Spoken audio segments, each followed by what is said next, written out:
बहुत बहुत स्वागत है दोस्तों आपका आज के इस मार्केट एनालिसिस के वीडियो में। चलिए दोस्तों देखते हैं क्या रहा आज का डेटा और कल किधर जा सकता है बाजार। तो स्टार्ट करते हैं रिटेलर्स के डेटा से, जो कि दिखाई दे रहे हैं मिक्स टू नॉट मिक्स बल्कि पूरी तरीके से बुलिश। डीआईज दिखाई दे रहे हैं बियरिश,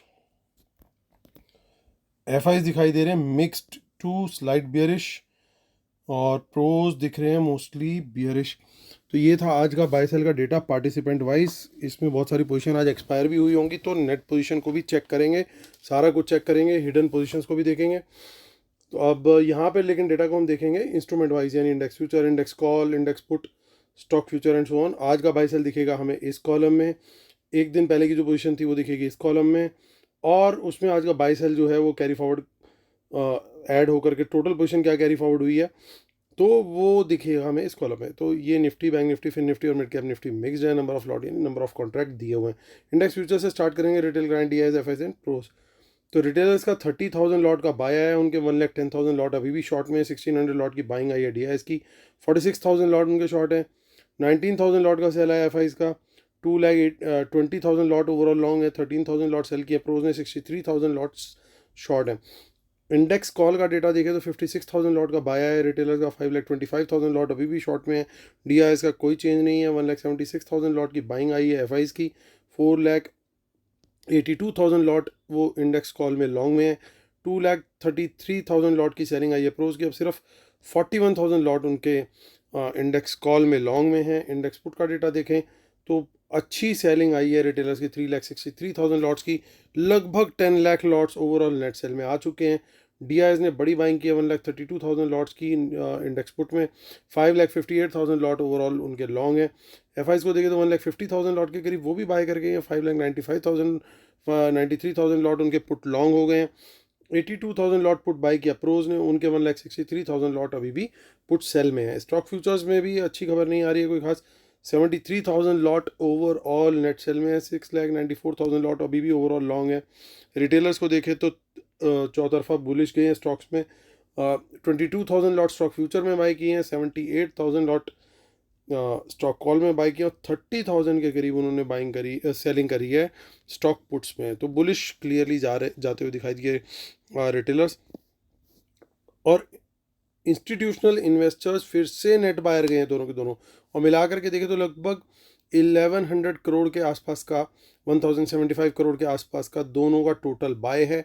और यानी इतनी ही कैश मार्केट में सेलिंग करी है रिटेलर्स ने, यानी एफ एंड ओ में बुलिश और कैश में बियरिश कंटिन्यू है रिटेलर। अब आज का जो हमारा डेटा देखिए उससे पहले दोस्तों, कल जो हम लोगों ने व्यू बनाया था वो व्यू ऑलमोस्ट बिल्कुल वही गया जो हमें एक्सपेक्टेड था, कि बाजार जो है बाउंस करने का चांस है, क्योंकि कल डेटा बुलिश था। बुलिश डेटा में बाजार गैप डाउन खोल रहा था, क्योंकि डाउ जोन्स गिरा हुआ था और नैस्डैक भी गिरा हुआ था, तो एक गैप डाउन की उम्मीद तो थी, बट वी वर एक्सपेक्टिंग कि एक बाउंस जरूर आना चाहिए, और अच्छा बाउंस देखने को मिला। पर्टिकुलरली हमारे को देखने को मिला निफ्टी के अंदर ज़्यादा स्ट्रेंथ दिखी, और बैंक निफ्टी के अंदर भी मूव आया, लेकिन क्योंकि एक्सपायरी थी तो एक कंटेन्ड मूव था, उससे ज़्यादा कहीं बेटर रिजल्ट जो है वो निफ्टी के अंदर देखने को मिला। अब कल निफ्टी की एक्सपायरी है, तो निफ्टी में क्या क्या खेला होबे वो देखना है हमें। तो काफ़ी इन द मनी में कॉज दिखाई दे रही हैं जो कल के लिए कैरी फॉरवर्ड हुई हैं।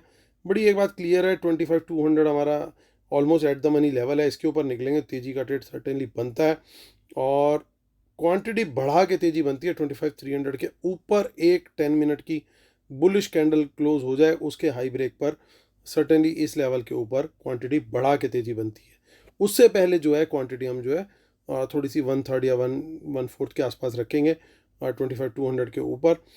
सो ये व्यू रहेगा हमारा, और 25,300 के ऊपर निकलते हैं तो पॉसिबल है 25,500 भी आ सकता है। हालांकि क्योंकि डेटा के अंदर आज काफ़ी मिक्स टू बियरिश टाइप के फ्लेवर्स भी देखने को मिल रहे हैं, इसलिए हो सकता है कि कल निफ्टी के अंदर थोड़ा सा कंटेनमेंट हो गैप अप खोलने के बाद।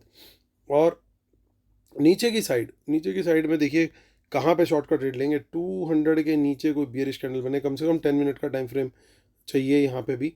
उसके लो ब्रेक पर कम ही क्वांटिटी में चलेंगे यहाँ पे हम 25,100, और वहाँ उसके नीचे फिर क्वांटिटी बढ़ा करके शॉर्ट कर सकते हैं 25,000 तक के टारगेट के लिए। अगर बाजार कहीं रिजेक्शन लेता है 25,300 के आसपास से, तो भी हम वहाँ पे शॉर्ट का ट्रेड ले सकते हैं, लेकिन क्वांटिटी अगेन वहाँ पे हमारी कम रहेगी और टारगेट पहला 50 पॉइंट का रहेगा, फिर उसके बाद 25-200 तक का टारगेट रहेगा। तो ये हमारी स्ट्रेटेजी रहने वाली है in case of gap up. तो बाकी सिनेरियोज भी हमने डिस्कस कर लिया। आगे की ऑप्शन चेन देखते हैं, वहाँ पे जस्ट इन केस कुछ हिडन डेटा दिख रहा हो, और दिख रहा है वो बिल्कुल, क्योंकि काफ़ी सारी चीज़ें हमें दिखी लेकिन इन द मनी कॉल्स काफ़ी ज़्यादा दिख रही हैं। तो जितना डेटा हमें दिखाई दे रहा है बाहर बाहर से, उससे ज़्यादा डेटा के अंदर कुछ हिडन छुपा हुआ दिखाई दे रहा है। उसको मैं वापस लेके चलूँगा आपको शीट पे, और देखिए यहाँ पे भी इन द मनी कॉल्स काफ़ी सारी दिखाई दे रही हैं। और इन द मनी पुट्स में सब जगह पे तीनों ऑप्शन चेन हमने देखी, जो कल की है, जो नेक्स्ट वीक की है और जो मंथली है। तीनों ऑप्शन चेन के अंदर इन द मनी पुट्स के अंदर अनवाइंडिंग देखने को मिल रही है, यानी माइनस में नंबर दिखाई दे रहे हैं चेंज इन वाई में, पुट्स में यानी पुट के अंदर प्रॉफिट बुक किया गया है, और इन द मनी कॉल्स के अंदर पोजीशन दिखाई दे रही है, यानी वहाँ पे पोजीशन शायद ली गई है। अगर उन्होंने पोजीशन लॉन्ग की तरफ ली है तो जो नंबर्स हमें दिखाई दे रहे हैं, और पर्टिकुलरली आप देखिए यहाँ पे हमें नंबर्स कुछ ना कुछ बाय के ओवरऑल डिसेंट दिखाई दे रहे हैं। कुछ लॉन्ग्स तो कम दिख रहे हैं, शॉर्ट क्लोजर भी काफ़ी दिख रहा है, लेकिन नंबर कहीं ना कहीं जो ओवरऑल था, ये नंबर में शफलिंग हुई है। और शफलिंग में क्या हुआ है, इन्होंने पोजीशन कहीं ना कहीं ज़रूर ऐसा लग रहा है कि इन द मनी कॉल्स में बनाई, और अगर वो बनाई है पोजीशन तो सर्टेनली वो बाज़ार को गैप अप ही खोलने की कोशिश करेंगे, और गैप अप खोल के थोड़ा सा सस्टेन भी करने की कोशिश करेंगे, ताकि उनकी ये सारी कॉल्स जो हैं एक अच्छे प्रॉफिट में निकल सके। तो इन द मनी कॉल्स की कंफर्मेशन तब हो जाएगी अगर आपको बाजार गैप अप खुलता हुआ दिख गया। और अभी हम जैसे गिफ्ट निफ्टी को देख रहे हैं इस समय जब मैं वीडियो बना रहा हूँ, तो गिफ्ट निफ्टी 90-100 पॉइंट्स के आसपास ऑलरेडी प्लस में चल रहा है। तो एक कहीं ना कहीं प्रिलिमिनरी कंफर्मेशन तो हमें मिलती हुई दिखाई दे रही है कि ये जो इन द मनी कॉल्स इतनी सारी दिख रही है निफ्टी की, उसमें कहीं ना कहीं हमारे एफआई भाई साहब बैठे हुए हैं दुबक्के। तो हम उनको पकड़ चुके हैं और धप्पा बोल सकते हैं अभी फ़िलहाल के लिए। और आगे की ऑप्शन चेन देखते हैं हम किसकी, अब बैंक निफ्टी की, क्योंकि आज की तो एक्सपायरी हो चुकी ख़त्म 11 सितंबर, और उसका 51,400। देखिए इन द मनी कॉल्स यहाँ पे भी है, नई एक्सपायरी में इतनी सारी इन द मनी कॉल्स होना एक मैं कहूँगा कि पॉजिटिव साइन है, लेकिन मैं तेज़ी का ट्रेड रिकमेंड करूँगा 51,400 के ऊपर बुलिश कैंडल पर, कम क्वांटिटी में, यानी 1/3 या 1/4 क्वांटिटी में। क्वांटिटी सर्टेनली बढ़ाऊंगा 51,500 के ऊपर बुलिश कैंडल मिल जाए, उसका हाई ब्रेक हो, फिर बिल्कुल आप देखिए बिल्कुल खाली बैठे हैं यहाँ पे, कोई कुछ करने को है नहीं किसी के पास, और ये वाला जो टारगेट है ये आता हुआ दिखाई दे सकता है, क्योंकि बीच में कोई बड़ी रेजिस्टेंस है नहीं। सो ये एक स्ट्रेटजी हो सकती है। देखिए इन द मनी में कुछ पुट्स भी दिखाई दे रही है बैंक निफ्टी में, which is a slightly different scenario as compare to Nifty. वहाँ पे कोई इन द मनी पुट्स नहीं थी, बल्कि अनवाइंडिंग ज़्यादा थी। तो यहाँ पे हो सकता है 1 मिनट के लिए कि हमारे को थोड़ी सी जिगजैग मूव बैंक निफ्टी में देखने को मिले। हालांकि 51,400 के नीचे अगर बियरिश प्राइस एक्शन मिलता है, या 500 के नीचे हमें बियरिश प्राइस एक्शन मिलता है, तो वहाँ पे एक शॉर्ट का ट्रेड ले सकते हैं, और उसमें टारगेट वहाँ पे भी ओपन है 51,000 तक के लिए। सो ये लेवल्स अगर 51,000 नीचे की तरफ और 52,000 ऊपर की तरफ वायलेट होते हैं, तो वहाँ पे हम और क्वांटिटी बढ़ा करके उसी डायरेक्शन में ट्रेड ले सकते हैं, क्योंकि ये मेजर सपोर्ट और रेजिस्टेंस है। अगर ये टूटती है और इनके नीचे एक सेम डायरेक्शन की कैंडल बनती है, और उसका हाई या लो अगर बुलिश बनी है तो हाई ब्रेक हो 52,000 के ऊपर, अगर बियरिश बनी है 51,000 के नीचे तो उसका लो ब्रेक हो, वहाँ पे शॉर्ट का ट्रेड, क्योंकि ट्रेंड इसका मतलब फिर आज बड़ा मिलने वाला है, क्योंकि मेजर सपोर्ट या रेजिस्टेंस जाती है जब भी, और उसके आगे प्राइस एक्शन कंफर्मेशन भी मिल जाए, तो इसका मतलब एक बड़े ट्रेंड की हम उम्मीद वहाँ पे कर सकते हैं। आगे की ऑप्शन चेन भी देख लेते हैं, विच इज़ 25 सितंबर। वहाँ पे ज़्यादा कुछ खास डेटा के अंदर भी डेवलपमेंट हमें होती हुई दिखाई नहीं दे रही है। फिर निफ्टी की तरह चलते हैं, जिसकी एक्सपायरी है 10 सितंबर। 23,834 पे हुआ है मार्केट क्लोज। अब यहाँ पे क्या है, देखिए यहाँ पे इतनी ज़्यादा कोई खास इन द मनी कॉल्स नहीं है, क्योंकि 800 के आसपास का हमारा एट द मनी है। तो यानी इस लेवल के ऊपर कोई भी बुलिश कैंडल बनेगी तो वहाँ पे उसके हाई ब्रेक पर तेज़ी का टारगेट रहेगा 23,900। इसके ऊपर निकलते हैं तो सर्टेनली क्वांटिटी बढ़ा करके ट्रेड लेंगे विद अ टारगेट ऑफ 24,000, और सिमिलरली 23,800 के नीचे ही बियरिश ट्रेड लेंगे, और जो रेजिस्टेंस हमने देखी वहाँ से अगर कोई रिजेक्शन मिलती है तो भी शॉर्ट का ट्रेड लिया जा सकता है। और 800 के नीचे टारगेट रहने वाला 700, ये अगर गया तो फिर उसके नीचे फिर मेजर फॉल आएगा, क्योंकि देखिए इसके बाद टोटल ओपन इंटरेस्ट बिल्कुल गायब होता हुआ दिखाई दे रहा है, यानी कोई भी बड़ी सपोर्ट नहीं है। तो चलते हैं हम कहाँ, अभी मिड कैप निफ्टी रह गया, इतनी जल्दी भी क्या है प्यारे। मिड कैप निफ्टी देख लेते हैं, और 9 सितंबर 13,226 पे मार्केट हुई है क्लोज। और इसमें कुछ इन द मनी कॉल्स दिख रही हैं जो कि मैं थोड़ा सा उनको पॉजिटिवली लूँगा। और 13,200 के ऊपर कोई भी बुलिश कैंडल मिले उसके हाई ब्रेक पर तेज़ी का ट्रेड, फर्स्ट टारगेट सीधा 13,300 का मिल सकता है अगर मोमेंटम अच्छा मिल गया तो। और इसके ऊपर अच्छा मोमेंटम तो स्टॉक्स को और बढ़िया 50-70 पॉइंट्स आराम से मिल सकते हैं। नीचे की तरफ 200 के नीचे शॉर्ट का ट्रेड और टारगेट रहेगा 150 और इवन 100, और वो लेवल गया तो फिर क्वांटिटी बढ़ा के शॉर्ट करेंगे 13,000 के टारगेट के लिए, यानी 13,000 के टारगेट के लिए। अब देखते हैं वापस डिस्क्लेमर और रूल्स, उसके बाद कुछ करेंगे बातें डिस्कस फाइनल में। और उससे पहले अपना जो टेलीग्राम चैनल है दोस्तों उसको ज़रूर ज्वाइन कीजिएगा, लिंक इसी वीडियो के डिस्क्रिप्शन में दिया हुआ है। और वेबिनार हमारी जो है वो इसी संडे को है कमिंग। जो लोग ज्वाइन कर रहे हैं उनको काफ़ी सारी फ्रीबीज मिल रही हैं, 2 मंथ्स का लाइव एनालिसिस और ट्रेड मिल रहा है।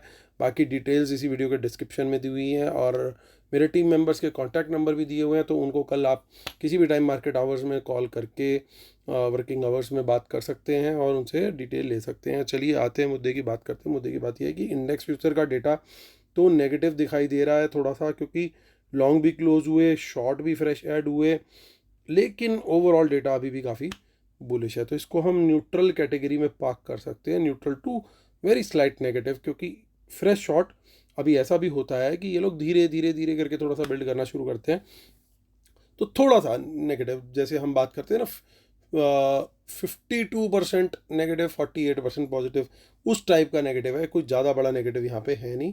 It could be any buddies game. तो ट्रम्प वर्सेस कमला हैरिस टाइप जैसे चल रहा है अभी। और इंडेक्स कॉल का डेटा देखें तो वहाँ पे गेम जो है अभी थोड़ी सी मिक्स गई है आज। क्यों मिक्स गई है? क्योंकि रिटेलर का देखिए बाय है, लेकिन ओवरऑल अच्छा खासा नेट सेल है। इस डेटा पॉइंट को मैं देखूँ तो ये बुलिश है। एफ आईज को देखूँ तो बड़ा क्लियरली ये बुलिश नंबर दिखाई दे रहा है, 5 लाख के पास पहुँच गए। प्रॉब्लम कहाँ आ रही है कि प्रोज के लॉन्ग काफ़ी क्लोज हो गए और उनके लॉन्ग ओवरऑल अब बहुत थोड़े बचे हैं, तो ये हो गया नेगेटिव। तो यानी ये भी थोड़ा मिक्स टाइप का डेटा बनता हुआ दिखाई दे रहा है। पुट के डेटा को देखें तो बिल्कुल ही ख़राब डेटा है, ये बिल्कुल घनघोर नेगेटिव डेटा है मेरे लिए। रिटेलर की काफ़ी बड़ी पुट सेलिंग आई है, 9,88,000 लॉट उनके ओवरऑल सेल में हो गए हैं और बाकी तीनों खिलाड़ी जो है पुट बाय ही करके गए हैं। अच्छी खबर क्या है पुट के डेटा में? 2-3 अच्छी खबरें हैं छोटी छोटी। एक तो ये कि प्रोज का जो बाय आया उसके बावजूद अभी भी थोड़ा बहुत उनका नेट बेसिस पे पुट सेल है, तो ये एक डिसेंट पुट सेल है कि इसको प्रोटेक्ट करने के लिए अगर कोई डाउन साइड बनती है तो वो थोड़ी सी प्रोटेक्टेड रहेगी, स्पेशली इन निफ्टी, क्योंकि कल उसकी एक्सपायरी है। दूसरी चीज़ जो दिख रही है वो ये दिखाई दे रही है कि रिटेलर्स की जो नंबर्स दिखाई दे रहे हैं वो मोस्टली क्लोज पोजीशन से डेराइव हुई है, कोई नई फ्रेश पोजीशन उतनी ज़्यादा नहीं दिख रही है। हालांकि ओवरऑल टोटलिटी में ये डेटा जो है थोड़ा डराने वाला है। इसके ऊपर लिटरली अब इतने पुट होल्डर्स को जो है, पुट सेलर्स को शेक कराने की तो कोशिश ऑपरेटर आज नहीं तो कल नहीं तो परसों ज़रूर करेगा। अगर ये यहाँ पे हमें कवरेज नहीं दिखी तो ये फिर गड़बड़ वहाँ पे होते हुए हमें दिखाई दे सकती है। अब जो मेजर नेगेटिव वाला डेटा आ रहा है वो स्टॉक फ्यूचर का, लॉन्ग भी क्लोज हुए और उससे ज़्यादा क्वांटिटी में शॉर्ट्स भी ऐड हुए। लेकिन अब ये चीज़ तो हो गई, लेकिन ओवरऑल डेटा फिर भी काफ़ी स्ट्रॉन्ग है, यानी 2 दिन पहले जितना डेटा था लगभग उतना डेटा अभी भी है। तो देखने में बहुत नेगेटिव लग रहा है डेटा कि भाई 73,000 लॉट सेल में आए हैं, लेकिन ओवरऑल पोजीशन को भी हमें रेस्पेक्ट करनी पड़ेगी कि अभी भी इन्होंने ओवरऑल अपना फोर्ट छोड़ा नहीं है। अगर 1-2 दिन और बैक टू बैक इस तरह का नंबर आ गया तो फिर बिल्कुल डर वाली बात हो जाएगी, लेकिन जब तक वो नहीं आता, ओवरऑल डेटा के अंदर कोई और मेजर चेंज 2-3 दिन नहीं आता अगले, तब तक इतनी डरने वाली बात नहीं है। जनरली ट्रेंड्स में इस तरीके से होता है कि पोजीशन एक पॉइंट पे जा करके धीरे धीरे धीरे मार्केट अपना ट्रेंड कंटिन्यू करती है, लेकिन स्मार्ट मनी धीरे धीरे अपनी पोजीशन हल्की करती रहती है। तो अभी फर्स्ट साइन है, इसको ऑब्जर्वेशन में रखना पड़ेगा हमें, ताकि अगर बाद में कुछ और फर्दर डेवलप होता है डेटा इसी डायरेक्शन में तो फिर हमें सुपर कॉशियस होना पड़ेगा। सो दोस्तों लेवल्स के हिसाब से हमारा प्लान है कल ट्रेड करने का। मुझे उम्मीद है कि अगर जिस तरीके से अभी SGX दिख रहा है तो एक बार तो गैप अप ओपन खुलेगा, उसके बाद हो सकता है थोड़ा सा साइडवेज टाइप मार्केट चला जाए, निफ्टी फिर से प्रीमियम मीटिंग का गेम खेलने लग जाए, क्योंकि आज कंसोलिडेशन करके गैप डाउन खुला, कंसोलिडेट हुआ, ऊपर की तरफ निकल गया। अब कल फिर वही हो जाए कि गैप अप खुल जाए तो उनको अपॉर्चुनिटी तो मिल गई जो आज माल नीचे खरीदा था, क्योंकि जहाँ खरीदा था उस रेंज में तो पहले ही थे, लास्ट में उसको पहले ही ऊपर चढ़ा दिया। अब वो जो ऊपर चढ़ गया, ऊपर चढ़ा हुआ माल कल और ऊपर खुल गया अगर, तो यहाँ का माल यहाँ इनका ऑलरेडी कट गया, तो और कितना ऊपर लेके जाएंगे। तो ये हो सकता है साइडवेज निफ्टी को कल ले जाएं, और सेकंड हाफ में बहुत ज़्यादा कल कॉशियस रहने की ज़रूरत है, क्योंकि डेटा के अंदर नेगेटिव फ्लेवर्स हैं। तो हो सकता है कि पहले लॉन्ग बुक करो ऊपर ले जाके, उसके बाद शॉर्ट्स का गेम नीचे गिरा करके खेल लो। तो इसलिए संभल करके थोड़ा चलना है, मौका जो मिलेगा गैप अप में थोड़े बहुत प्रॉफिट जो हैं उनको बुक करते हुए चलना चाहिए या फिर ट्रेल करते हुए चलना चाहिए। ये रहेगी मेरी सलाह। बाकी लेवल्स तो हैं ही लाइव मार्केट में आपको गाइड करने के लिए। उम्मीद करता हूँ दोस्तों आप लोग को वीडियो पसंद आ रहे होंगे। प्लीज़ लाइक शेयर सब्सक्राइब जरूर कीजिएगा। कल फिर होती है आपसे मुलाकात, तब तक के लिए टेक केयर, बाय बाय।